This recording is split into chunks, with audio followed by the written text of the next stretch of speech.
যখন বিয়ে করবেন বললাম মেয়ের জাস্ট দিনদারিতা দেখবেন। হ্যাঁ, এর উপর যদি সৌন্দর্য থাকে আলহামদুলিল্লাহ, বংশ ভালো হয় আলহামদুলিল্লাহ, মেয়ের অর্থ সম্পদ আছে আলহামদুলিল্লাহ। যদি এগুলোর কোনোটাও না থাকে, দিনদারিতা থাকে, জাস্ট ওটাকে দেখেন, আর কিছু দেখার দরকার, কিছু দেখার দরকার।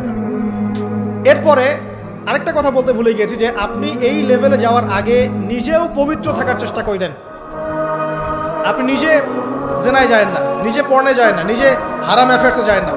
যদি আপনি যান তাহলে আল্লাহ পাক কিন্তু আপনাকে পবিত্র স্ত্রী নাও দিতে পারেন। এটাই আল্লাহ পাকের নীতি যে একজন পবিত্র মানুষ পায়। ঠিক আছে, যে যেমন আল্লাহ পাক তাকে তেমন মিলিয়ে দেন, এটা আল্লাহ পাকের একটা সুন্নাহ।